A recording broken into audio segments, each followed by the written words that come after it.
In the famous tale of the emperor's new clothes, you'll recall, all the high officials at court and all the leading men of the land agreed to pretend that the emperor was sumptuously arrayed. Only one little boy told the truth. Today on Uncommon Knowledge, David Berlinski, mathematician, philosopher, and essayist. In one brilliant, elegant book after another, Dr. Berlinski has attacked global warming, Darwin, and other scientific pretensions, insisting that the emperor is naked. Uncommon Knowledge, now.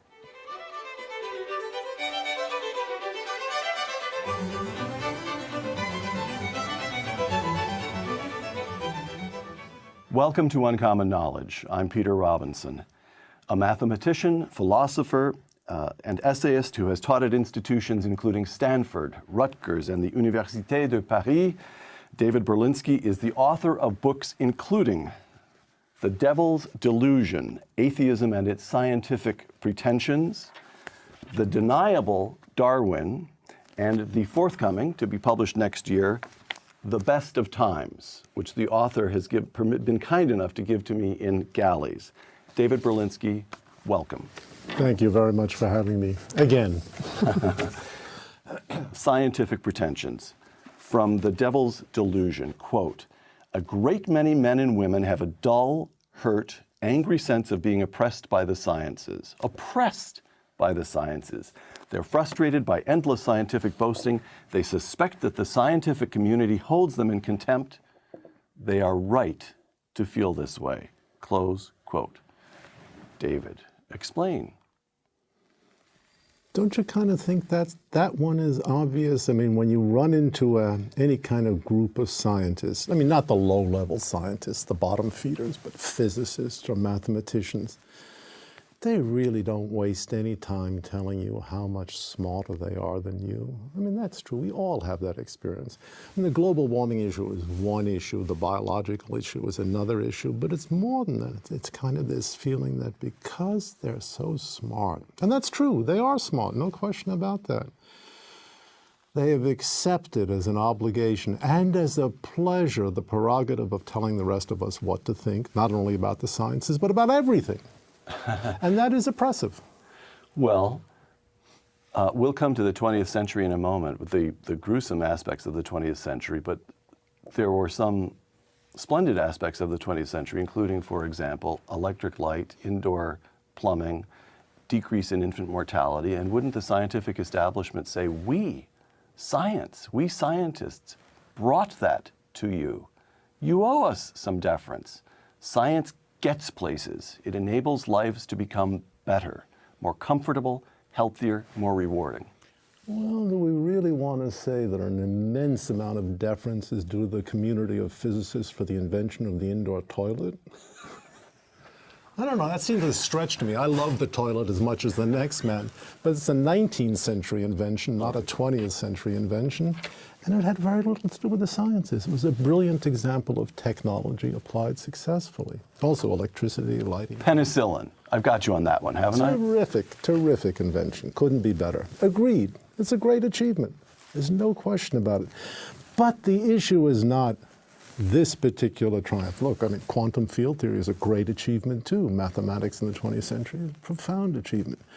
The issue is the overall omnipotence, intellectual omnipotence that is assumed by the scientific community. Global warming. Now, as far as I know, you haven't written at length about the science of climate change, but you have written this, and I'm quoting here from a post you put up on Ricochet this past summer, quote, "Global warming, who knows? Not me for sure. But what I do know is that climate science is and has been in the hands of intellectual mediocrities and pious charlatans." Close quote. For sure. Not everyone. My buddy Dick Linson at MIT, who is a tremendous skeptic about global warming, is not a pious charlatan. But anyone who read those emails from East Anglia. The leaked emails. Yeah, the leaked emails. And after you stopped chortling and really paid attention to what they're saying, their entire scientific position is, well, we've got a very weak theory, and it's supported by so much gibberish in the computer record. Let's just hide that from criticism and suppress those people who don't agree with us. That is the public posture on global warming. Now, that's changed. It has changed. There's a lot more subtlety in the issue now. And even the people who are most alarmed are willing to admit, well, 15 years, it hasn't been much warming at all. In fact, there's been no warming. Maybe we should factor that into our self-congratulation. That's a good thing. But the real issue is that global warming is an imponderable. Global warming may be increasing to dramatic and harmful extents, but we don't know that. The science isn't clear enough. More from that Ricochet post of last August, quote, "What is so striking is the tendency of the scientific community both to an extravagant boastfulness," you've explained that, "and to a barely concealed eagerness to help itself to an ever larger portion of the national wealth," close quote. You wish to assert that some large component of the motivation among scientists to alarm us about global warming is their desire for federal funding. All of it, not just some large part, all of it. The amount of federal money going into global warming climate research is just staggering. It dwarfs the paltry contribution of the ever-zealous oil companies. I mean, there's a huge federal investment in this project. And it can't be stopped. It's ongoing. If you want to help yourself to some of the national wealth, affirm to the National Science Foundation or the National Insitute for Energy or any of the federal agencies that you've got a red-hot proof that global warming is increasing. And you can go to the very best Parisian restaurants the next day. I guarantee it. But this isn't just global warming. Right. This is across the board. Since the 1950s, the dominating motivation of the sciences is to help themselves to ever more swag. Now, I can sympathize. It's a human emotion, but let's not blind ourselves to the sheer facts. This is, as the budget increases, and has increased from 1950, say, to 2000, a dominating emotion in the biological sciences. 90% of the time is spent on grant renewals. So while we're talking, I want to get in a moment to Darwin, where you're at least as outrageous and provocative. Not at all. Very modest. Very modest. Very modest. But on this question of funding of the sciences, that is an artifact largely of the Cold War. Yes. Federal funding began pouring into universities during the Cold War because it was believed that on defense issues, space, all of this, we were in a competition for our very national life. Now, we hear over and over again that we ought to build down the Defense Department because the Cold War is over. We ought to bring troops home from Europe. Indeed, we have been bringing some troops home from Europe because the Cold War is over. No one says it's time to end the tight relationship, at this point, deeply symbiotic relationship between federal funding and research universities. Does David Berlinski say that? Sure, I just said it. Let's end it now. But before we end it, there's a fundamental I thought we were all supposed to believe in basic research. That's one of the Not me. Not me. What good does it do? If some guy is maniacally determined to investigate the structure of the subatomic universe, gesundheit, let him go do that. But why should the taxpayers be billed for a $16 billion superconducting collider in Texas? It was rejected. So instead, the money went to Switzerland for the Large Hadron Collider. But this is a question that's very rarely asked. The virtue of fundamental research can be defined intrinsically. It's important to some people. But the virtue of fundamental research in a democratic society, that's not a question that can be reserved to the scientific community. That's got to be a democratic question. And it never is. Because when the federal government provides funding, it has engaged in coercion. Of course. It has it has taken money away from citizens. Therefore, the scientists bear in a democracy a particular burden of justifying the good they are doing. That's for sure, and the justification is inevitably, invariably, ineluctably always the same. Boy, this stuff is interesting. Maybe to some people. The Deniable Darwin. Quote, Darwin conceived of evolution in terms of small variations among organisms, variations by which a process of accretion allow one species to change continuously into another. Life, however, is absolutely nothing like this. Close quote.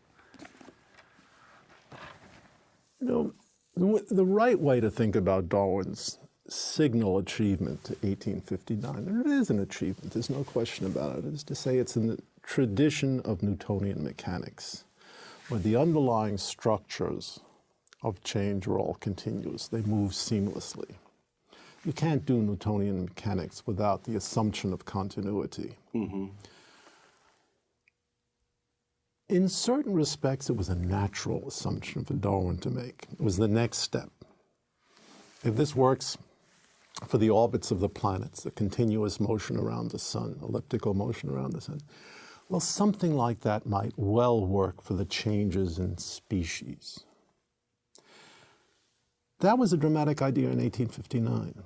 But the extent to which biology reveals sharply discontinuous processes and structures was not properly appreciated in the 19th century.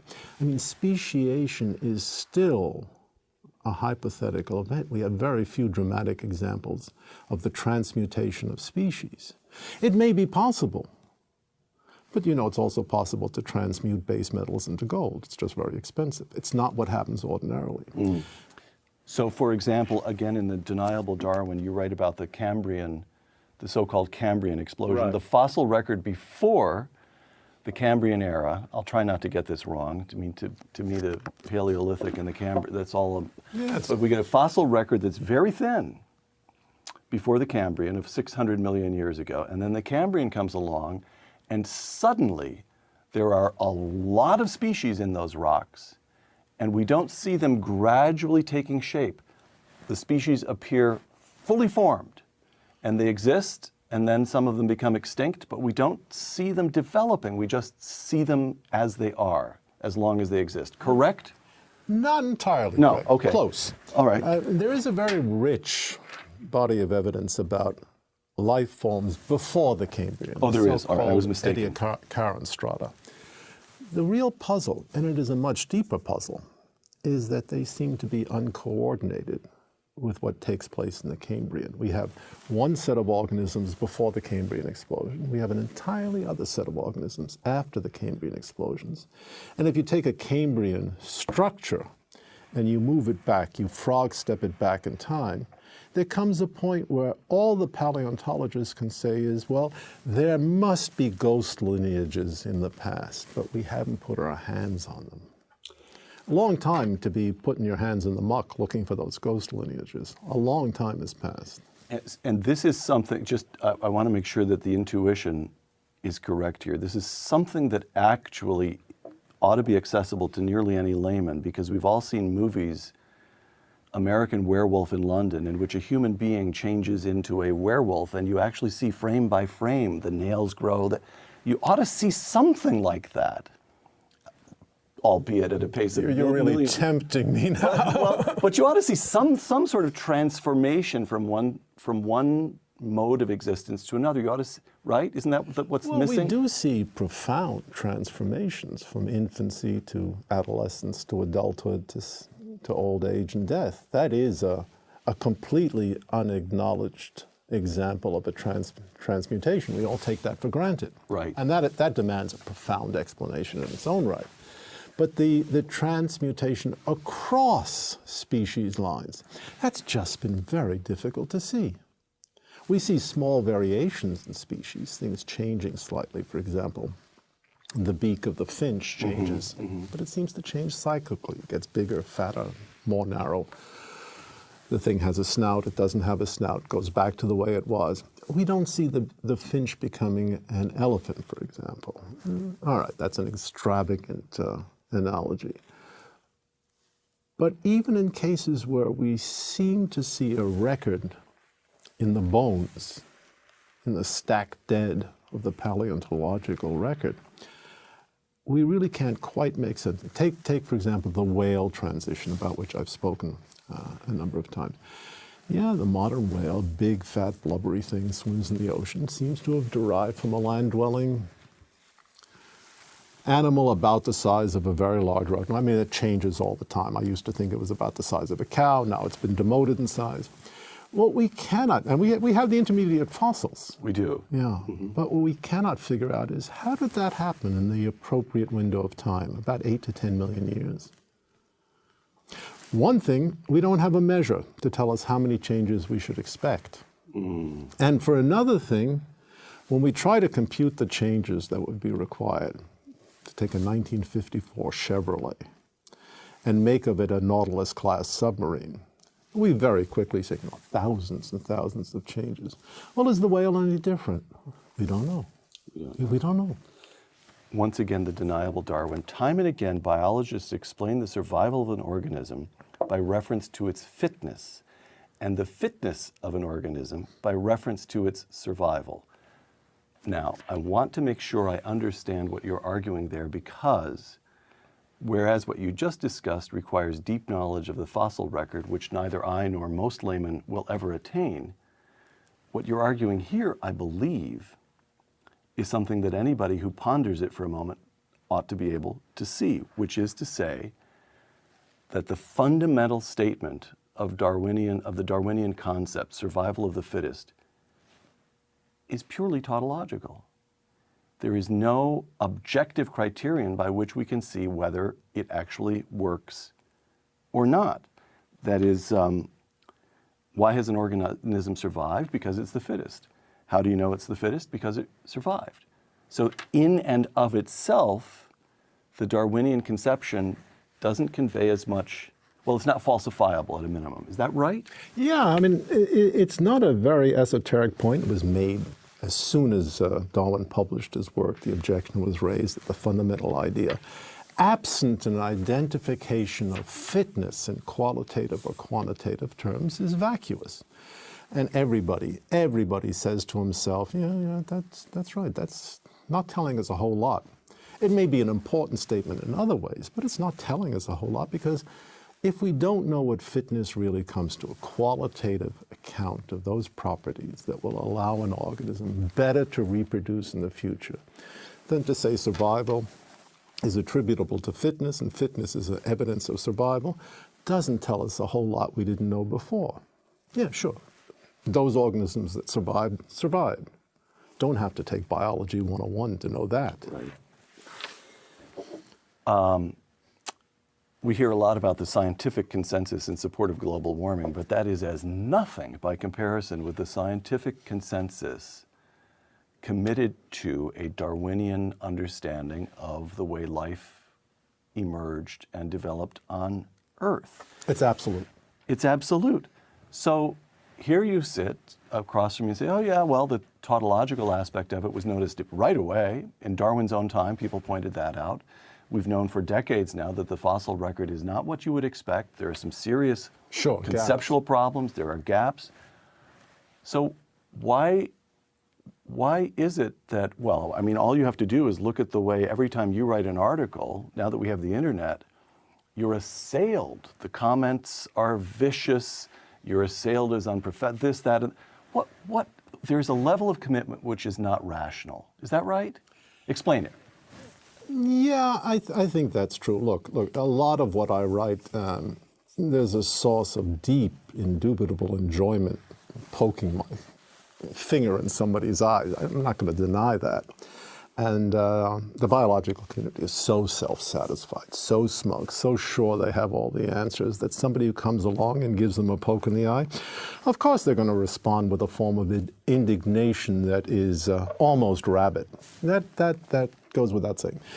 But the much deeper question, I think, is why has this story, and that's really all that it is, why has this story, say, from 1960 to the present, there was a lot of skepticism about Darwin after he published and throughout the first part of the 20th century.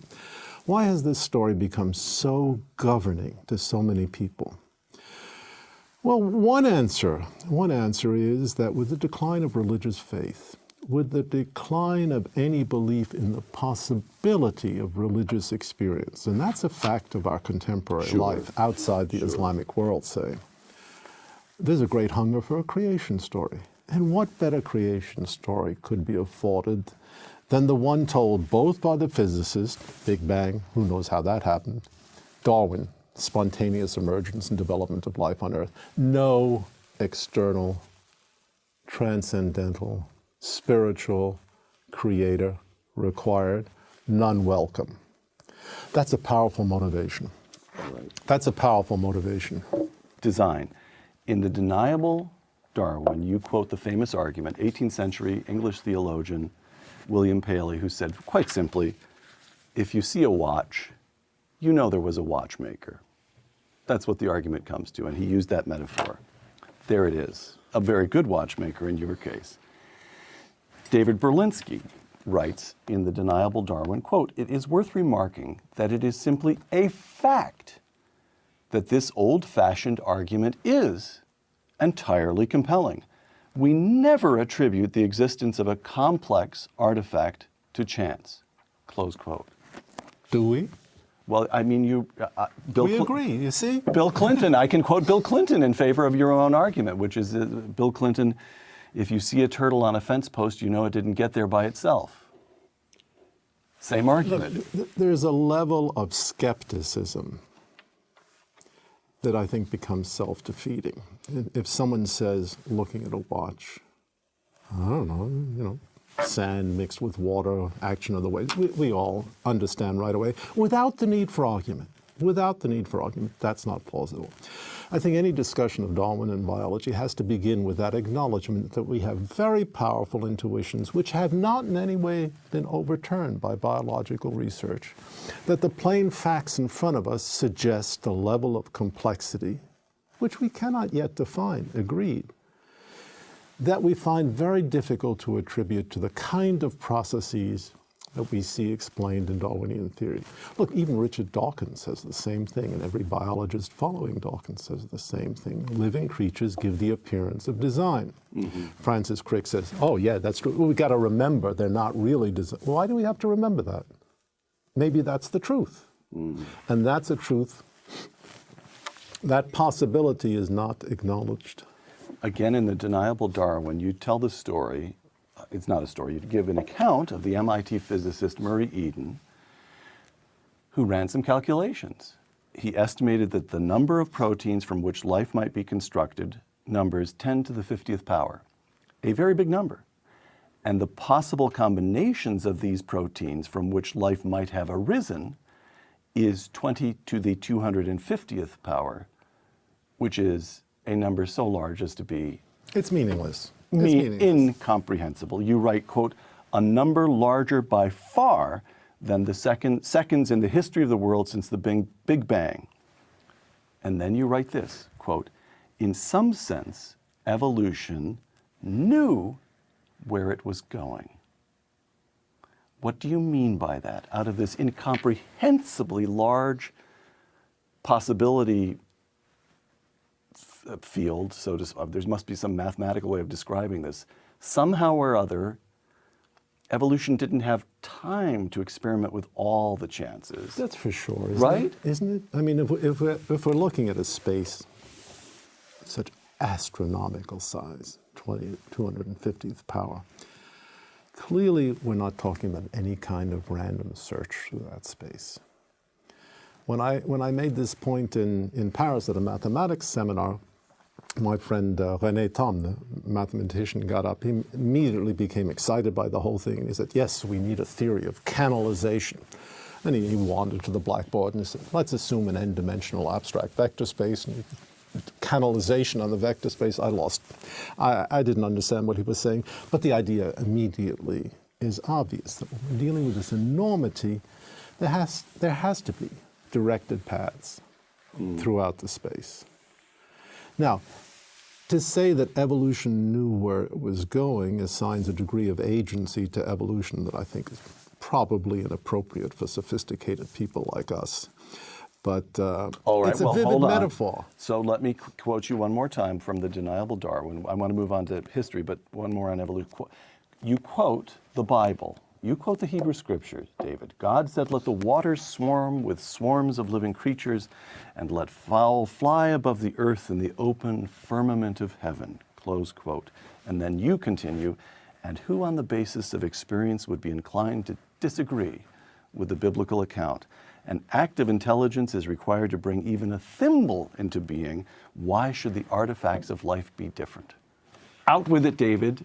Are you saying that there is an intelligent designer, a being, a God? Does it seem to you that I was saying that? It seems to me that here's what I you do come want to say. close and then you step back. Exactly. Got to protect both flanks. It seems to me the intuitions of mankind should not be spurned or scorned carelessly. For sure, there's something sometimes wrong. Aristotle was wrong about physics. Our intuitions about moving objects are wrong. There's no question about it. It's not impetus that counts, but acceleration. But when it comes to living systems, we are among the living systems, and I think our intuitions about what's going on are far more profound than they are in the case of mathematical physics. I think the universal reaction, the default position of the human race is that some creative act was necessary to bring the panorama into existence. And I share that default position. All right. I have here, David, only the galleys that you were kind enough to send me, The Best of Times. So let's take a moment. The Best of Times will be published. What you have is part one. There's part two and part three, which unaccountably remain to be written. I see. But The Best of Times will be published when the book is written. yeah. All right. But there's plenty to talk about in part one. You begin this book, this meditation on history and violence, The Best of Times, with the great Whig historian Thomas Babington Macaulay, who insisted that history was making progress, that it was going somewhere. And you quote Macaulay to this effect, quote, this is Macaulay, we rely on the natural tendency of the human intellect to truth and on the natural tendency of society to improvement, close quote. Why do you start with that?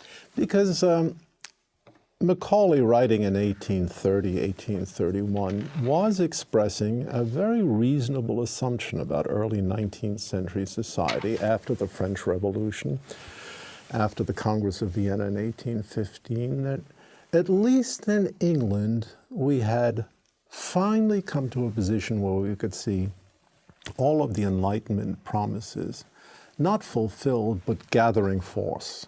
I think it's perfectly reasonable to say that in 1830, 1831. He extrapolated to the far future. He started talking about natural tendencies as if they were inexorable tendencies. And he gave a very, very eloquent defense of the idea that finally in 1830, after thousands of years of tumult and strife and violence, we have seen our way forward, just as the Enlightenment figures predicted we would see our way forward, to ever-increasing progress. This is a very powerful idea. Now, this idea did not really survive in the 20th century.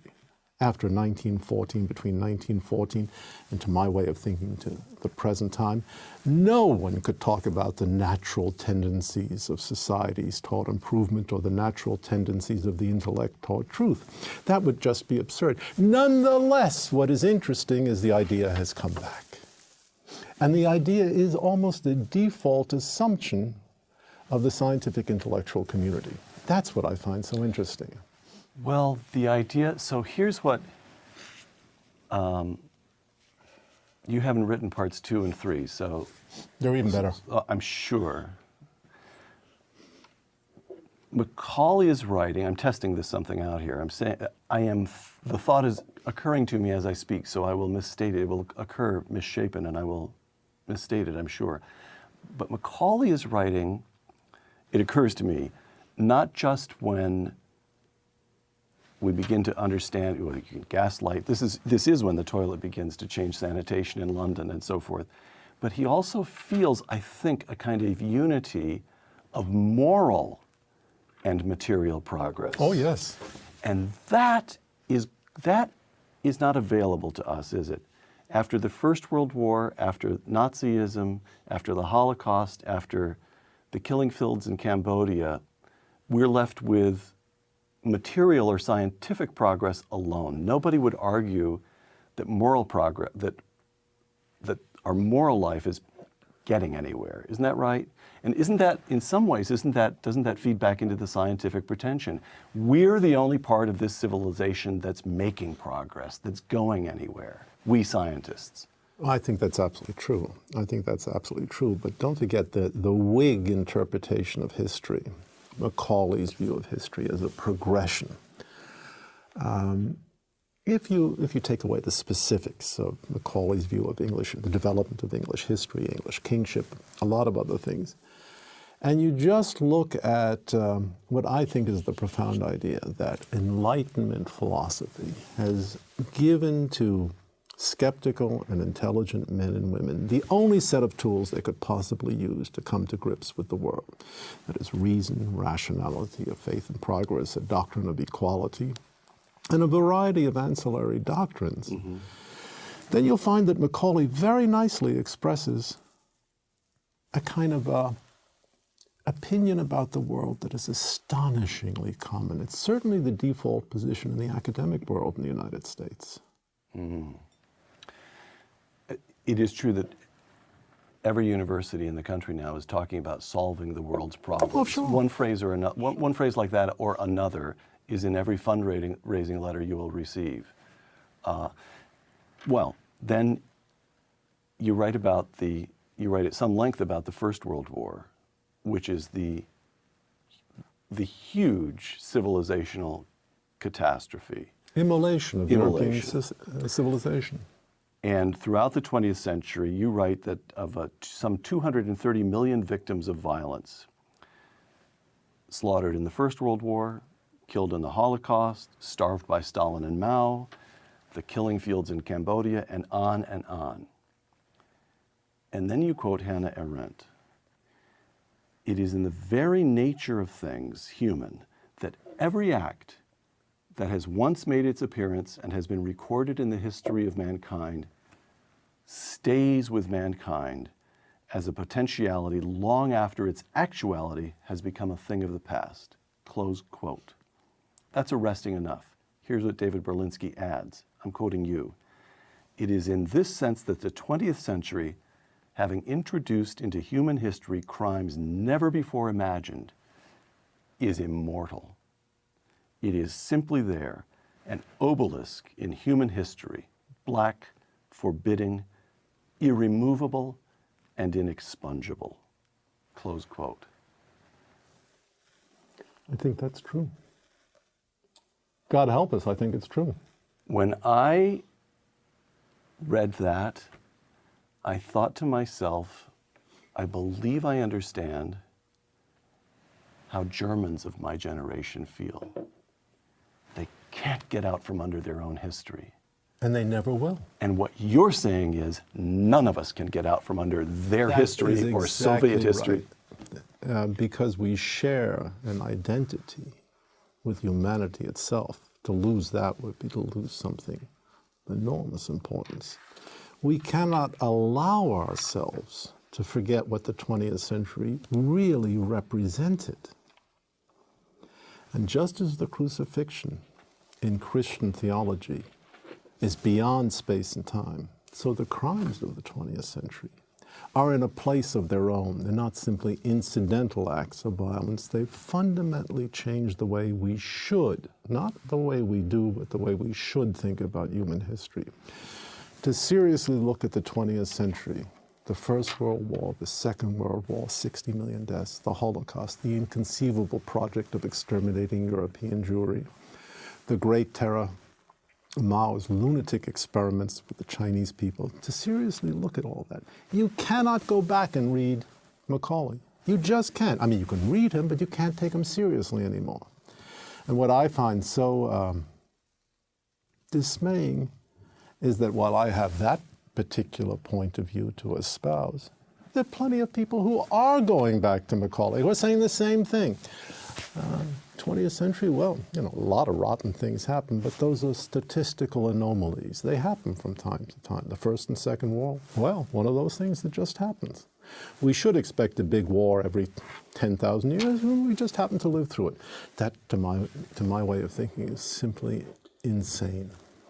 You can't read Macaulay, but you argue, again in the best of times, that you can read St. Augustine. Quote, I'm quoting you now, "An analysis of the First World War adequate to its magnitude would require a work comparable to St. Augustine's City of God." Augustine's position, of course, is that he's Bishop of Hippo. He's in North Africa. That's right. As the barbarian, during the first sack of Rome, he witnesses this civilization of which he himself represents one of the greatest flowers.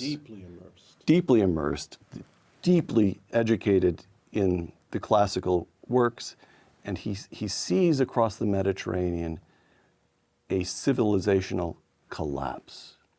He's not in the position we're in of guessing at how much longer things will run. He lives through the sack of Rome. He sees it. All right. Augustine could grasp events, I'm continuing to quote you, David, only by a radical reinterpretation of human history. The categories to which he appealed are no longer available to historical analysis, close quote. In what ways did Augustine reinterpret history, and why can't we access his categories? I think the précis, the summary you gave, was dead on, exactly right. Augustine watched a comparable catastrophe. I mean, don't forget, classical civilization lasted a whole lot longer than modern European civilization. And it was a magnificent achievement in statecraft, art, politics, science, and that it should just crumble before his eyes. You know, the dates are very interesting. 360, 370, 380, classical civilization. Roman civilization is still functioning.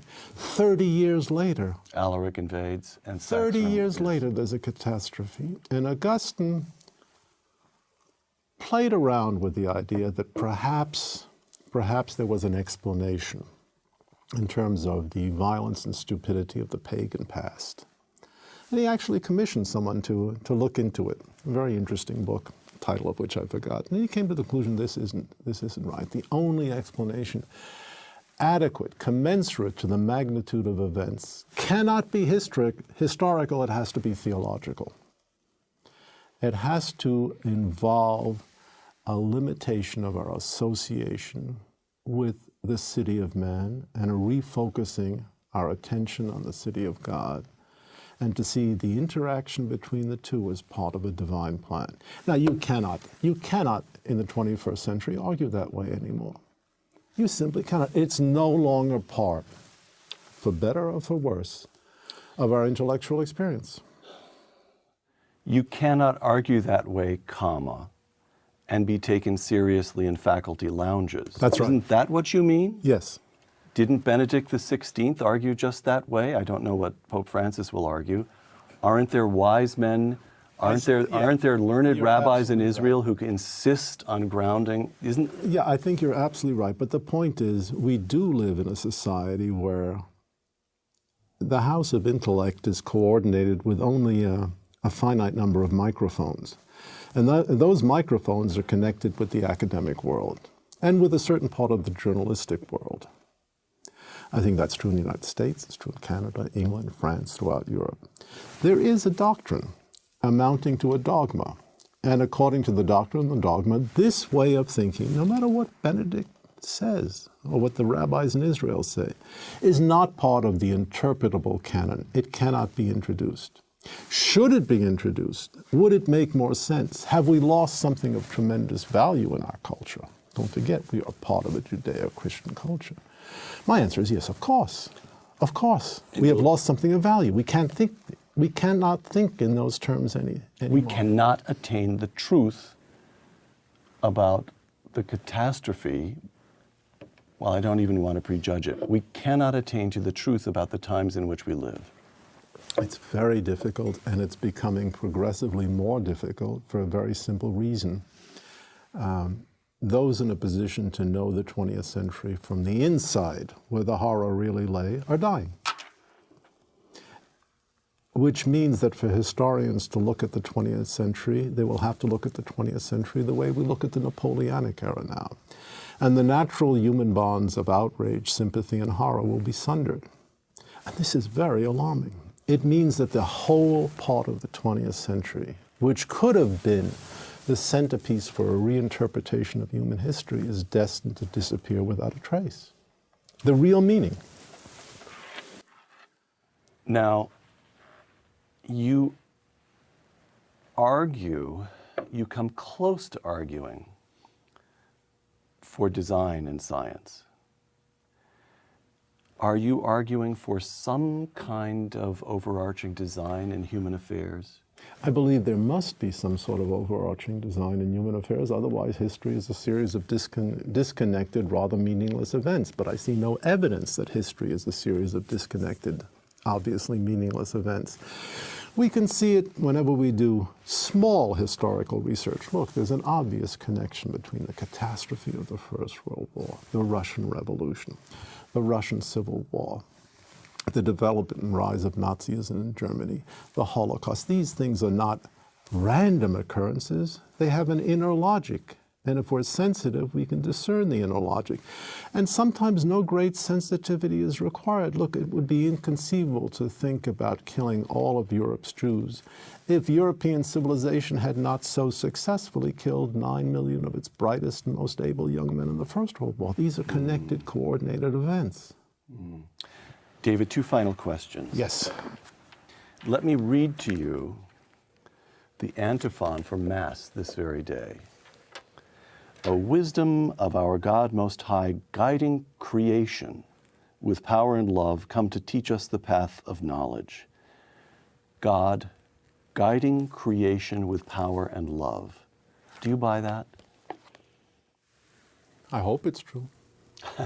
Fair hope enough. so. That's a fair enough answer. I mean, look, the real answer is I am as much part of the same intellectual culture as everyone I'm criticizing because I find it impossibly difficult to get out of it. There is no double position, being in it and looking at it from the outside. And that's a difficult position, but I think that's where we all are in the West. The Islamic world has a different set of procedures, different concerns. I acknowledge that. But as anyone who came to maturity, intellectual maturity in an academic setting and is responsive to academic standards of taste, discretion, probity, goodwill, of course I find it very difficult to evade the sense that I'm in a straitjacket. I'm suffocating in a straitjacket. But the minute I try to remove the shackles, I get anxious too. And I think we all feel exactly that way. Exactly that way. Last question. In The Devil's Delusion, you write, I'm just going to quote you a kind of syllogism with which you end that book.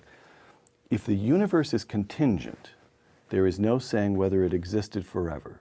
Maybe, maybe not. If anything might not exist, then it is reasonable to ask why it does exist. Well, why does it exist? No, I mean, really. How does David Berlinski answer that question at this stage in his life, having written that book a decade ago and having the best of times in hand? I don't think, I hate to keep giving you a evasive answer. I mean, I feel after an hour interview like that, someone like a seal slithering around a pier. But I think the honest answer is, boy, are you making a mistake if you want the scientists to answer that question. The physicists are not going to give you any help. David Berlinski, author of The Devil's Delusion, The Deniable Darwin, and as soon as he finishes writing it, to be published next year, we feel certain, The Best of Times. David Berlinski, thank you. Thank you for having me on. It was a pleasure. Good questions, too. Thank you. Oh, David, from you, very high praise. For the Wall Street Journal and the Hoover Institution, I'm Peter Robinson.